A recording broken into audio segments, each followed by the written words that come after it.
Hey everybody. So earlier this week in my refined barbarian build video, I announced that I was changing the way that I crunched and presented numbers for sustained damage or DPR builds. If you missed that announcement, you can check out the video right up there. Up until this week, my minimum requirement to consider something as sustainable damage was that it had to be able to do like this much damage for at least one combat encounter a day. I'm not going to change that because frankly, I know that a lot of us have only one combat encounter a day very often at our tables. And for those who have more, well, you'll be able to tell by watching the video if the level of damage that I'm talking about could be sustained for more than one fight, or maybe if you needed a short rest in between, etc., etc. What I am changing though is this. Anytime I've done a build that required some kind of setup in order to get their damage potential, whether that was just using a bonus action to rage or cast a self-buff spell or something even more costly like an action to buff ourselves, or maybe a debuff to restrain our enemies, or maybe a couple of rounds of using our bonus action to set stuff up, I would just kind of say, okay, look, it's going to take you a round, sometimes two, worst case scenario, to get firing on all cylinders, but once you do, here's what the numbers look like. And I appreciate that the problem with doing that is that oftentimes in D&D, combat encounters might only last 3 rounds, right? Sometimes even fewer. I think on average, we can expect them to last 4 or so, but probably only very difficult boss-like fights tend to go on longer than that at most tables. So not accounting for any ramp-up time tended to make builds that required a lot of ramp-up to look better on paper than they actually would once you got them out of the lab and into the game, right? So after much hemming and hawing, I've decided to bite the bullet and finally start averaging the damage that a sustained damage build can purportedly do over a 4-round combat encounter. This means that in order to keep the comparison that I make between these builds to one another like true apples to apples, I've had to go back and recalculate numbers for all of my DPR builds to date. No, sorry, I'm not going all the way back to 2020 when I started this channel. That would take me forever, and it wouldn't be all that useful a practice for most of us, I don't think, but I have gone back and recalculated all of my 2024 builds to date. And so today, I wanted to take a few minutes here and go over each of them to just briefly talk about how they've changed and what it might mean for the build. Cool? Okay, starting us off at build number 178, the new Bladelock. And yeah, you can find all of these in my D&D optimized playlist. I'll link that here, but I'll maybe try to put a hyperlink to all of them in the video description as well. And the thumbnail, so you know what to look for. Anyways, the changes here, pretty straightforward. You know, on round 1, we were using our bonus action to cast Spirit Shroud and then making our attacks with our action.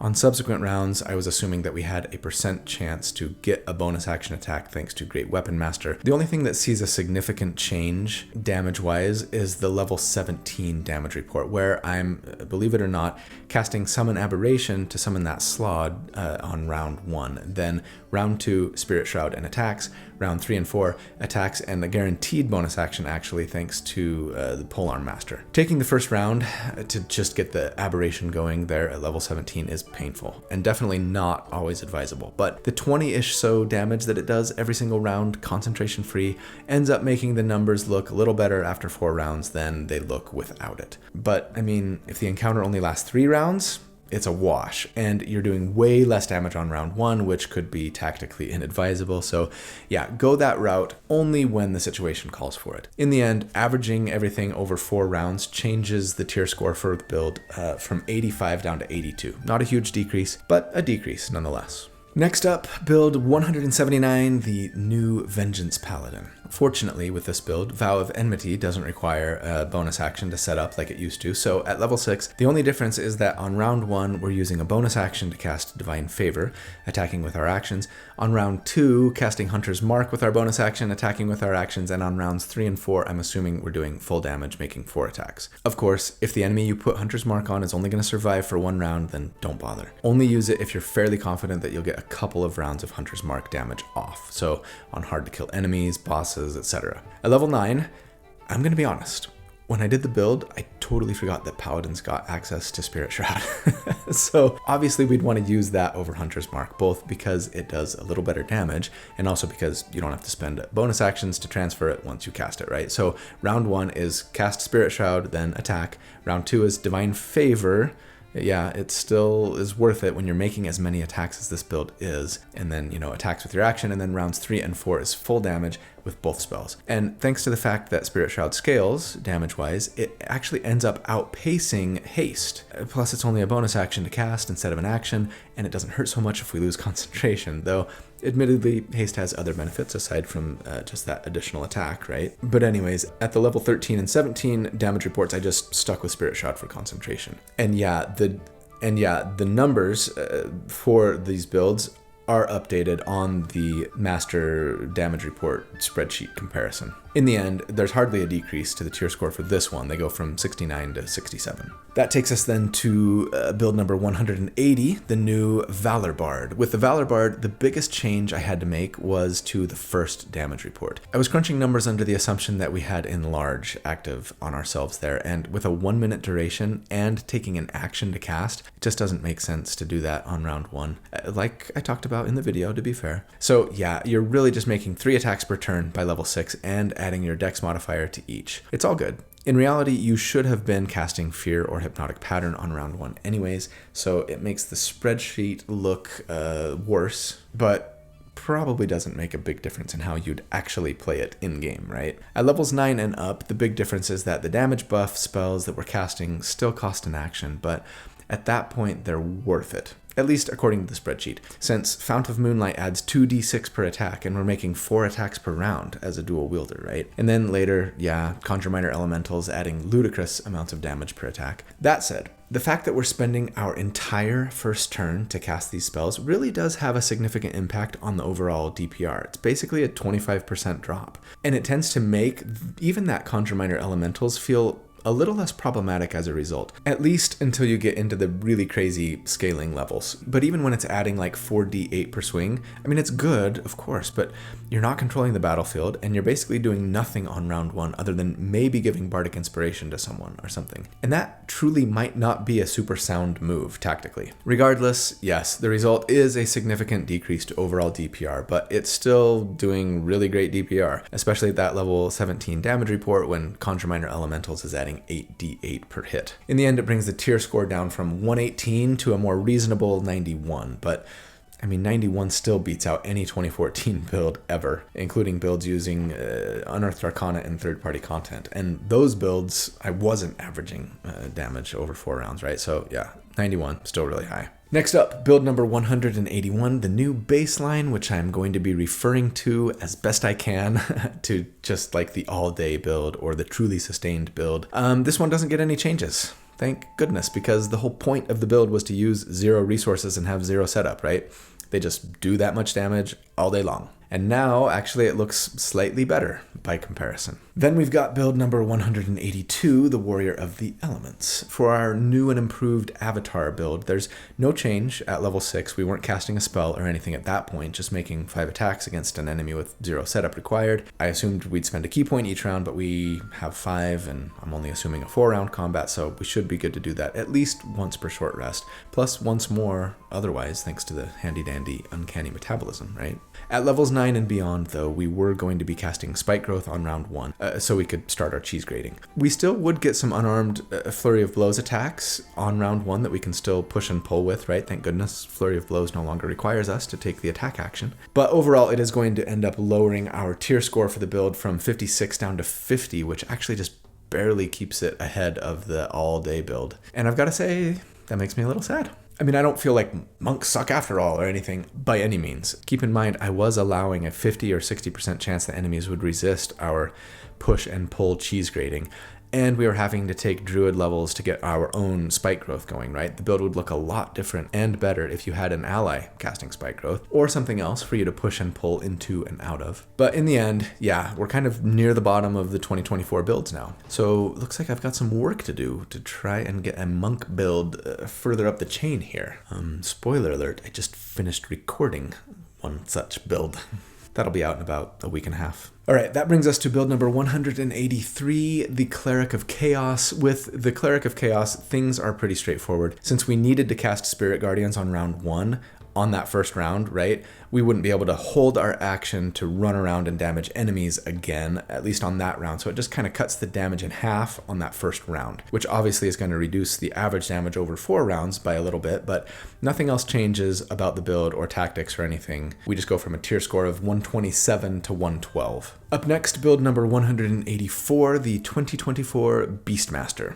With the Beastmaster, similarly, we were needing a round to get our concentration spell going, and at 6 and 9, that was spike growth, so round 1 was just getting a single attack from our primal companion, which will bring the damage down by a lot. At levels 13 and 17, we were using Summon Fae or Summon Beast on round 1, right? And the good news there is that they can make an attack the same turn that you summon them, so for those cheese grater haters out there, a point in favor of going a different route other than spike growth, right? Another note, the Summon Fae and Beast spells last for an hour, so there's a decent chance that you might have the spell already going when combat breaks out. If that's the case, the damage I originally reported on is the same at those level 13 and 17 damage reports. Personally, at our table, we don't often have a lot of combat encounters within an hour of each other. If we're in a dungeon crawl, sure, but if you're like most tables and only having 1 or 2, maybe 3 encounters per day, I'm guessing most of you are in the same boat as me and not getting like encounter after encounter, right? Stacked on top of each other most of the time. So assuming that the Summon Fae or Summon Beast spell is already going when combat breaks out just feels like too much of a stretch to me. As an aside,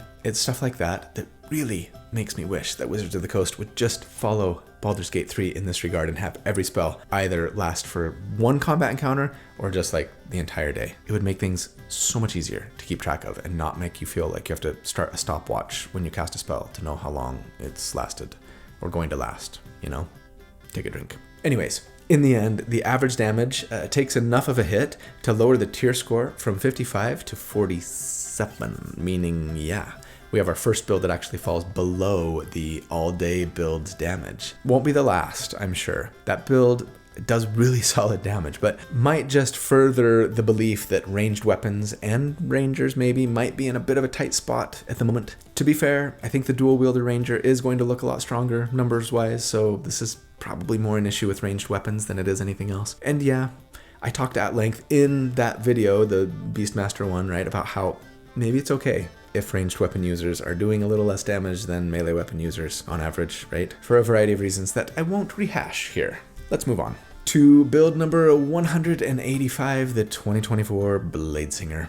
My darling baby, who is also going to be taking a big hit with my new way of crunching numbers. Time to just let go and stop the favoritism. It's okay. So yeah, at level 6, we were needing 2 rounds to get fully set up here, right? Round 1 to cast Shadow Blade with our bonus action, then make 2 attacks with our action, thanks to Nick. Round 2 to get Blade Song going with our bonus action and 2 more attacks. And let's be honest, if we were smart, we would be doing Blade Song first to help us not lose concentration and not get hit, but I'm taking baby steps here towards what's advisable versus what looks better on the spreadsheet. Give me a little grace, please. Now, from levels 9 on, I crunched numbers for Conjure Minor Elementals, and in that case, it would be cast spell with an action and bonus action Blade Song, both on round 1, right? Meaning no damage at all, but then firing on all cylinders on round 2. And of course, if you weren't using Conjure Minor Elementals and were sticking with Shadow Blade or maybe Spirit Shroud, then I had a separate set of numbers, but I'm not going to recalculate those separate numbers as well. All these recalculations are taking too long as it is. Know that those numbers would see a bit of a decrease in line percentage-wise with what we're seeing at level 6. In the end, the new tier score is an even 100, which is still again, beating out everything I've ever done for single target damage. But of course, if you take away Conjure Minor Elementals, then it's going to probably be in like the 70s somewhere. Much more reasonable and still really good. Episode 186 was the World Tree Tank Barbarian, so no need to readjust anything there, though yes, I do think, just to remind you, that when the new Monster Manual comes out at the beginning of next year, I probably will change up the encounters I'm pitting my tank builds against. But then we've got episode number 187, the 2024 Soul Knife, and this one had some problems, as anyone who watched the video knows,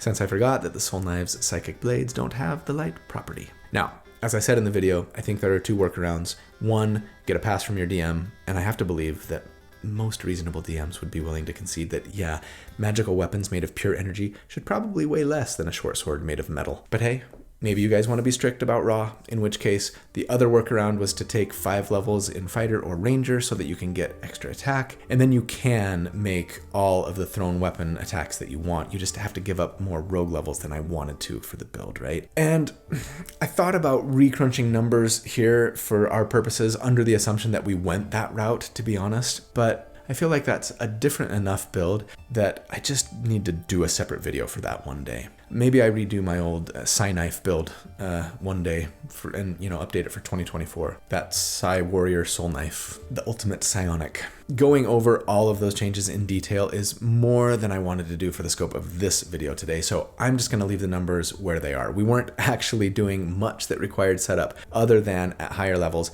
casting Hunter's Mark, and I actually already was assuming that we'd have to give up our bonus action every other round to cast or transfer Hunter's Mark, so the average is already worked into the math. Also, don't forget, I did put numbers in the original spreadsheet for a no ranger level, a single level of fighter dip build that doesn't need any changes to be made to it either, since there were no self buffs or anything that we needed to set up for. So I think those numbers are accurate, whether you can stick with the original build because you got a pass from your DM on Psychic Blades, or you have to go with the just one level of fighter dip build. The numbers that are in the spreadsheet are the same. After that, episode 188 is Critty Bang Bang, and I'm not making any changes to Burst or Nova builds. They're still designed to do as much damage as possible on a single round, burning as many resources as we possibly can. Episode 189 is the Ultimate Healer, no need to redo numbers there. And after that, 190, the Refined Berserker, is the one that came out just a couple of days ago, where I started averaging sustained damage numbers over a 4-round combat encounter, so we are all caught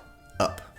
Hooray. So, in the end, how do the numbers shake out? How did the spreadsheet get rearranged? Basically, like I've said, the new Beastmaster, the range damage dealer, is the only one that drops below that all-day build. They feel kind of the worst to me after this sort of reshuffling. But the Elemental Monk actually drops just ever so slightly below the Soul Knife, which does have me a little concerned. Though, yeah, to be fair, that Soul Knife wasn't working. Rules is written, right? Though the version of the build that uses 5 levels of Fighter or Ranger might actually fare even better damage-wise. We'll see. Other than that, the only other build that got shuffled around was the Cleric of Chaos ends up beating out even the Bladesinger now. But considering that they're doing damage to 3 targets every round, that shouldn't be too surprising. Otherwise, most builds just saw a bit of a drop in their numbers but didn't change places in the order. And I feel pretty good about the recalculation and doing it this way moving forward. It's a little bit more work for me, but I think it more accurately represents what kind of damage you can expect from a build over a combat encounter. Alright,